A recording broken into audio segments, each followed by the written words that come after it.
Praise the lord. బాగున్నారా? మీరు బాగుండాలని ప్రతినిత్యం ప్రార్థిస్తూ ప్రభుని స్తుతిస్తూ ఉన్నాను ప్రియులారా. మరి జీసస్ ఆశీర్వాద మినిస్ట్రీ తరపున ప్రభు యేసుక్రీస్తు నామంలో మీ అందరికి శుభాభివందనాలు. దేవునికి స్తోత్రాలు. సంతోషకరము. మరి ఈ పూట దేవుని వాగ్దానం మాటతో మీ ముందుకు రావడం జరిగిందండి. ఏమిటి ఈ దినం దేవుని మాట? దేవుని పరిశుద్ధ గ్రంథం చూస్తే చూడండి, యెషయా గ్రంథము 52వ అధ్యాయము మొదటి 2 వాక్యాలు చదువుతున్నాను. అక్కడ ఇలా రాయబడింది పిల్లల, సియోను లెమ్ము లెమ్ము, నీ బలము ధరించుకొనుము. పరిశుద్ధ పట్టణమైన యెరూషలేమా, సుందరి వస్త్రములు ధరించుకొనుము.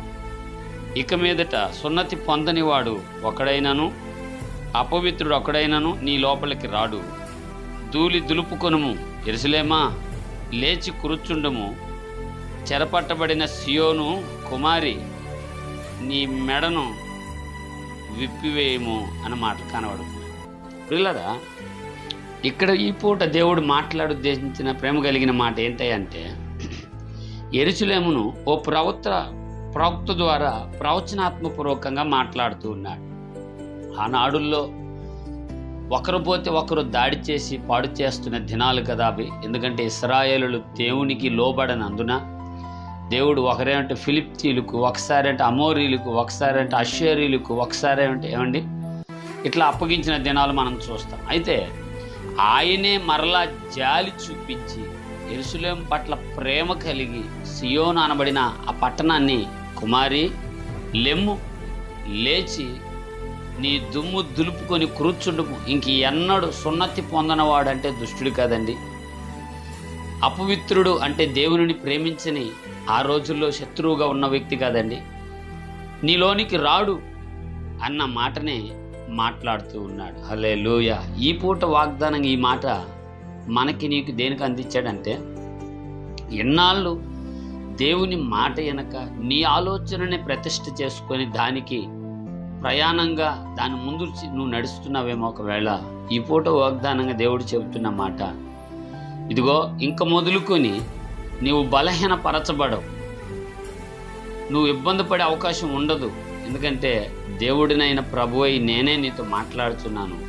కుమారి సియోను, యెరూషలేమా, లేచి నిలబడు, నీ దుమ్ము ధూళిని దులిపి వేసుకునుము అన్న మాటలు దేవుని పరిశుద్ధ గ్రంథంలో కనబడుతున్నాయి. పిల్లరా, సుందర వస్త్రములు ధరించుకోండి అంటే ఏమండి మనందరికీ పరిచయమే. నీతి క్రియలు, పరిశుద్ధమైన దేవుని మాట అన్న విషయం మనకు అర్థమవుతూ ఉంది. ఇక్కడ అంటాడు ఏమండి, ఇక మీదట సున్నతి పొందినవాడు ఒక్కడైనను అపవిత్రుడు ఒక్కడైనను నీ లోపలికి రాడు. ధూళి దులిపి వేసుకున్నామన్నా. పాత తలంపులు, పాత ఆలోచనలు, ఏమండి నాకు దిక్కులేరను, నాకు ఎవరు ఆదరించేవారు లేరను, నాకు ఆర్థికంగా సహాయం చేసేవాళ్ళు లేరను, రకరకాల తలంపులతో పట్టబడిపోయిన నీ ఆత్మీయతను విదలగొట్టి ఆ బలహీనమైన తలంపులు తొలగించుకొని ప్రభువు నాకు సహాయం చేస్తున్నాడని ఒక్కసారి ప్రభు వైపున నడుస్తున్నావు గనుక మరొక 2 అడుగులు వేయటానికి అవకాశం కలిగి ఉండడానికి దేవుని మాట మాట్లాడుతున్నాడు పరిశుద్ధాత్ముడు. ఇంక ఎన్నడూ నీకు ఏమండి దోచుకుని పోయే నష్టాలు కానీ ఇబ్బందులు కానీ అంతగా పైబడవు అన్న విషయాన్ని ప్రస్తాపిస్తూ ఉన్నాడు. మరి ఏ పరిస్థితుల్లో ఈ వాక్యాన్ని వింటున్నావో, ఎన్నిసార్లు నీ సొంత ఆలోచనలకు, పక్కవారి సలహాలకు నీ ఆత్మీయతను అప్పగించుకున్నావో, అవి మాని కాసేపు దేవుని ఎదుట మోకరించి, ప్రభువా నా పరిస్థితి ఏంటి, నేను ఎలా ప్రయాణం చేస్తున్నాను, నా ఆత్మీయత ఏంటి, నా విశ్వాసం ఏంటని 2 నిమిషాలు లేదా 5-15 నిమిషాలు దేవుని ఎదుట మోకరించిన నిలబడినట్లు నీవు కానీ నమ్మకంగా నిలబడగలిగితే ఖచ్చితంగా మార్గదర్శి అయిన దేవుడు మార్గమై నీకు ముందు నడుస్తాడు. స్తోత్రుడా. సరే ఆలోచించు. ఈ అంత్య దినాలలో ప్రభు సన్నిధి సమీపంగా ఉందని బైబిల్ గ్రంథం చెప్పినట్లుగా నీ కన్నీటి అవసర అక్కర ఇరుకు ఇబ్బందుల్లో కూడా ఆయన నీ చెంపల మీద జారుతున్న చెంప నెమ్ములను తుడిచివేయటానికి, ఆదరించటానికి దేవుడు బలవంతుడు. ఆలోచించు, ప్రార్థించు. దేవుడు మార్గదర్శి అయి కృప నీకు ఇచ్చుగాక. ఆమె ప్రార్థన. పరిశుద్ధుడు అయిన మా తండ్రి, మీకు వందనాలు.